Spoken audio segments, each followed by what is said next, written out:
श्री गणेशाय नमः। ओम नमः शिवाय। नमस्कार प्रिय भक्तगणों, आप सभी को मार्गशीर्ष यानी अगहन मास के पूर्णिमा की हार्दिक शुभकामनाएं।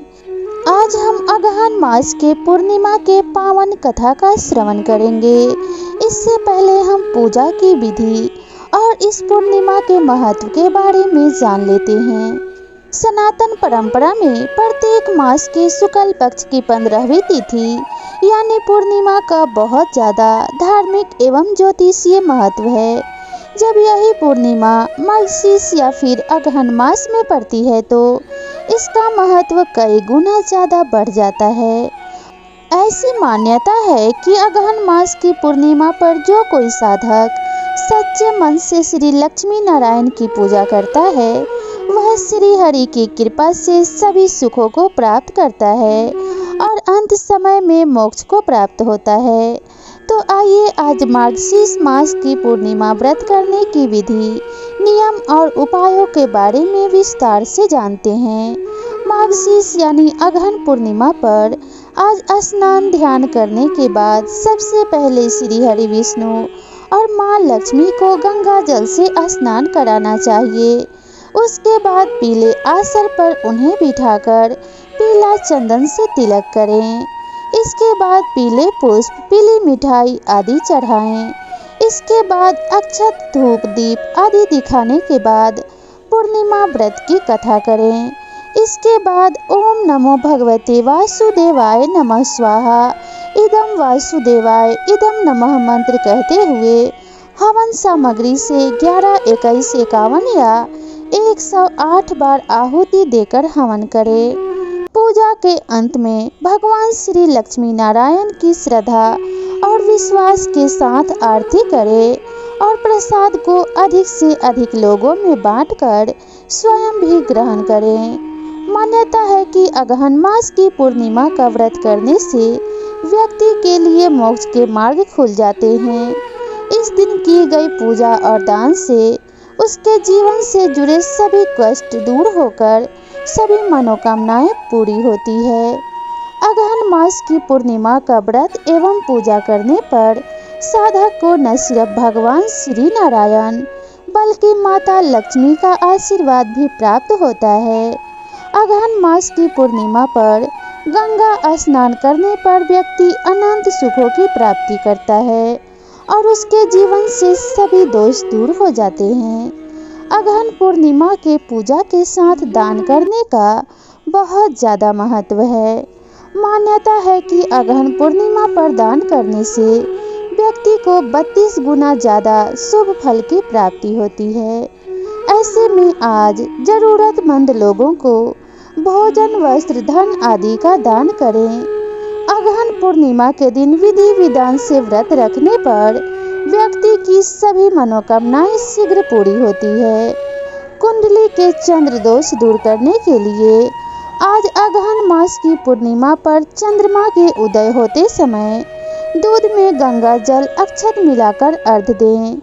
इस उपाय को करते समय ओम सोम सोमाय नमः मंत्र जरूर जप करें। तो हमने अगहन मास की पूर्णिमा की पूजा विधि एवं महत्व के बारे में विस्तार से जाना। अब हम पूर्णिमा व्रत की कथा का प्रेम पूर्वक श्रवण करेंगे। तो कथा को शुरू करने से पहले प्रेम पूर्वक बोलिए ओम श्री गणेशाय नमः। पूर्णिमा व्रत कथा के अनुसार द्वापर युग में एक बार माता यशोदा ने अपने पुत्र भगवान श्री कृष्ण से कहा, हे कृष्णा, तुम संसार के रचयिता और पालनहार हो।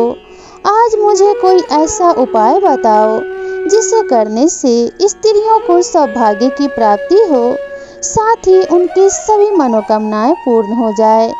तब श्री कृष्ण ने कहा, हे माता, मैं आपको एक अचूक उपाय विस्तार से बताता हूँ। स्त्रियों को सौभाग्य प्राप्ति के लिए 32 पूर्णमासियों का व्रत करना चाहिए। इस धरती पर एक राजा थे जिनका नाम चंद्रहास था। वे अनेक प्रकार के रत्नों से परिपूर्ण कातिका नाम की नगरी पर राज करते थे। उसी नगरी में एक धनेश्वर नाम का ब्राह्मण था जिसकी स्त्री अति सुशील और रूपवती थी। उस ब्राह्मण के घर में धन्य धान्य आदि की कमी नहीं थी, लेकिन उसकी कोई संतान न होने की वजह से वह दुखी रहता था। एक दिन उस नगरी में एक तपस्वी आया। वह तपस्वी उस ब्राह्मण के घर को छोड़कर सभी घरों से भिक्षा लेता और अपना पेट भरता। एक दिन तपस्वी भिक्षण को प्रेम पूर्वक खा रहा था कि ब्राह्मण धनेश्वर ने योगी को यह सब कार्य करते देख लिया। धनेश्वर योगी के पास जाकर बोला, महात्मन, आप सभी घरों से भिक्षा लेते हैं, लेकिन मेरे घर कभी नहीं आते। मैं इसका कारण क्या जान सकता हूँ?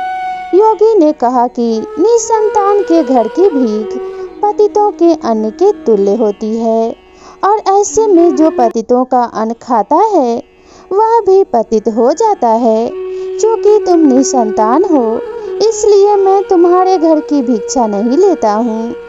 योगी के इस बात को सुनकर धनेश्वर बहुत दुखी हुआ और वह योगी के पैरों में गिरकर कहने लगा, हे महाराज, कृपया करके मुझको पुत्र प्राप्ति का उपाय बताइए। मैं पुत्र न होने के कारण बेहद दुखी रहता हूँ। सब कुछ होते हुए भी मैं खुश नहीं हूँ। आप मेरे इस दुख को दूर करने का उपाय बताएं। यह सुनकर योगी कहने लगे, हे ब्राह्मण, तुम चंडी की आराधना करो। योगी के कहे अनुसार धनेश्वर ने वन में जाकर चंडी की उपासना की और उपवास किया। चंडी ने 16वें दिन उसे सपने में आकर दर्शन दिए और कहा, हे धनेश्वर, तेरा पुत्र होगा, लेकिन वह 16 वर्ष की आयु तक ही जीवित रहेगा। लेकिन यदि तुम दोनों स्त्री पुरुष 32 पूर्णमासियों का व्रत करोगे तो तुम्हारा पुत्र दीर्घायु को प्राप्त करेगा। प्रातः काल तुम्हें इसी स्थान के समीप ही एक आम का वृक्ष दिखेगा।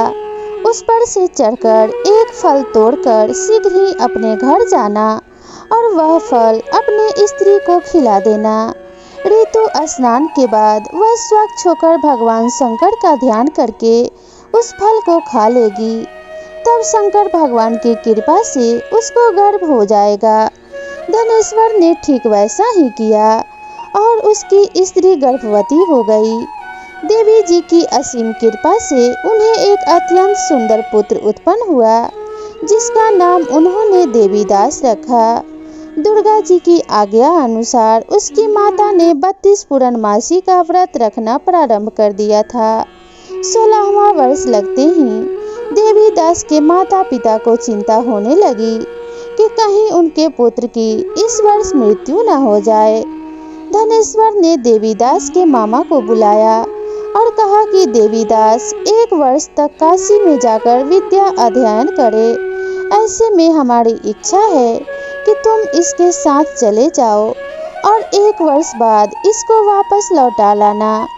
इस तरह देवीदास को एक घोड़े पर बैठाकर उसके मामा के साथ काशी जाने के लिए भेज दिया। धनेश्वर ने अपने पुत्र की दीर्घायु के लिए भगवती दुर्गा की आराधना और पूर्णमासियों का व्रत करना शुरू कर दिया। इस प्रकार बराबर 32 पूर्णमासी का व्रत पूरा किया। कुछ समय बाद मामा और भांजा किसी नगर में रात बिताने के लिए ठहरे हुए थे। उस दिन उस गांव में एक ब्राह्मण की कन्या का विवाह होने वाला था। जिस धर्मशाला में वर और उसकी बारात ठहरी हुई थी, वहीं देवीदास और उसके मामा भी ठहरे हुए थे। संयोग से कन्या का तेल आदि चढ़ाकर मंडप आदि का कृत्य किया गया तो लगन के समय वर को धनुर्वात हो गया। तब वर के पिता की नजर देवीदास पर पड़ी और उन्होंने सोचा कि ये मेरे पुत्र जैसा ही सुंदर है, मैं क्यों न इसके साथ ही उस कन्या का लगन करा दूं और बाद में विवाह के अन्य कार्य मेरे लड़के के साथ हो जाएंगे। ऐसा सोचकर वर का पिता देवीदास के मामा के पास जाकर बोला, तुम थोड़ी देर के लिए अपने भांजे को हमें दे दो। और उसने अपनी योजना उन्हें बताई। तब उसका मामा कहने लगा कि जो कुछ भी मधुपर्क आदि कन्यादान के समय वर को मिले वह सब हमें दे दिया जाए, तो ही मेरा भांजा इस बारात का दूल्हा बनेगा। इस बात पर वर के पिता ने स्वीकार कर ली इस तरह से देवीदास का विवाह उस कन्या के साथ हो गया। पत्नी के साथ वह भोजन न कर सका और अपने मन में सोचने लगा कि ना जाने कैसी स्त्री होगी। लड़के को ऐसा करना सही नहीं लगा। उसकी आंख में आंसू आ गए। तब वधू ने पूछा कि क्या बात है, आप इतने दुखी क्यों हैं? तब उसने सब बातें लड़की को बतला दी। तब कन्या कहने लगी, अब हमारी शादी हो गई है। देव, ब्राह्मण और अग्नि के सामने मैंने आपको ही अपना पति बनाया है, इसलिए अब आप ही मेरे पति हैं। अब मैं आपकी ही पत्नी रहूंगी, किसी अन्य की नहीं। तब देवीदास ने कहा, ऐसा मत करिए, क्योंकि मेरी आयु कम है। मेरे बाद आपकी क्या गति होगी, इन बातों पर जरूर विचार कर लेना। परंतु वह दृढ़ विचार वाली थी। बोली कि जो आपकी गति होगी वही मेरी गति होगी। इसके बाद देवीदास और उसकी पत्नी दोनों ने भोजन किया और शेष रात्रि वे सोते रहे। प्रातःकाल देवीदास ने अपनी पत्नी को एक अंगूठी दी, एक रुमाल दिया और बोला, हे प्रिय, इसे लो और संकेत समझकर स्थिर चित्त हो जाओ। यदि मैं जीवित रहा तो अवश्य वापस आऊंगा, वरना समझ लेना मेरी मृत्यु हो गई है। प्रातःकाल शादी के कार्य पूरा होने के बाद सब बाराती मंडप में आए तो कन्या ने अपने पिता से कहा कि यह मेरा पति नहीं है और पूरी बात अपने पिता को बता दी। बारात वापस चली गई। इस प्रकार देवीदास काशी चला गया। कुछ समय बाद काल से प्रेरित होकर एक सर्प रात्रि के समय देवीदास को डसने के लिए वहां पर आया, परंतु व्रत के प्रभाव से उसको काट न सका, क्योंकि पहले ही उसकी माता ने 32 पूर्णिमा का व्रत पूरा कर लिया था। इसके बाद मध्याह्न के समय स्वयं काल वहां आकर देवीदास के शरीर से उसके प्राणों का निकालने का प्रयत्न करने लगा, जिससे वह मूर्छित होकर पृथ्वी पर गिर पड़ा। उसी समय पार्वती जी के साथ श्री शंकर भगवान वहां पर आ गए। उसको मूर्छित दशा में देखकर पार्वती जी ने भगवान शंकर से कहा, हे महाराज, हे स्वामी, यह वही बालक है जिसकी माता ने 32 पूर्णिमा का व्रत किया था, जिसके प्रभाव से इसका मृत्यु दोष कट गया। भवानी के कहने पर शिव जी ने उसको प्राण दान दे दिया। उधर उसकी स्त्री उसकी प्रतीक्षा कर रही थी। जब 16वां वर्ष व्यतीत हो गया तो देवीदास भी अपने मामा के साथ काशी से चल दिया और कुछ दिन बाद अपनी पत्नी के घर पहुंच गया। लड़की के पिता ने खूब धन के साथ अपनी पुत्री को उसके साथ विदा किया। भगवान श्री कृष्ण कहने लगे कि इस प्रकार धनेश्वर द्वारा 32 पूर्णिमा का व्रत रखने से उसके पुत्र को लंबी आयु की प्राप्ति हुई। अतः जो भी स्त्रियां ये व्रत को करती हैं वे जन्म जन्मांतर में वैधव्य का दुख नहीं भोगती और सदैव सौभाग्यवती रहती हैं। यह व्रत पुत्र पौत्र आदि को देने वाला तथा संपूर्ण मनोकामनाओं को पूरा करने वाला माना गया है। इस व्रत को जो भी करता है उसकी समस्त इच्छाएं पूरी होती है। और पूर्णिमा में अगहन मास के पूर्णिमा का तो विशेष महत्व माना गया है। यह पूर्णिमा सभी पूर्णिमा में श्रेष्ठ माना गया है, क्योंकि इसी महीने में भगवान श्री कृष्ण ने अर्जुन को गीता का उपदेश दिया था। इसलिए इस मास को और भी अधिक महत्वपूर्ण माना जाता है। ऐसा माना जाता है कि अगहन पूर्णिमा का व्रत रखने से भगवान श्री कृष्ण की विशेष कृपा प्राप्त होती है। साथ ही भगवान विष्णु और माता लक्ष्मी के आशीर्वाद से घर धन्य धान्य से भर जाता है और मोक्ष की प्राप्ति होती है तथा आपके पितरों को भी मोक्ष की प्राप्ति हो जाती है। इसलिए सभी नर नारी को इस व्रत को प्रेम पूर्वक एवं विधि विधान से अवश्य करना चाहिए। यह साल का आखिरी पूर्णिमा है, तो इस पूर्णिमा व्रत को विधि विधान से एवं प्रेम पूर्वक करें। माता लक्ष्मी आप सभी की मनोरथ सिद्ध करें और आपके घर में माता लक्ष्मी का सदैव निवास रहे। आपका घर धन्य धान्य से भरा रहे। इसी कामना के साथ आपसे विदा लेते हैं। मिलते हैं नई वीडियो में नई जानकारी के साथ। तब तक के लिए राधे राधे।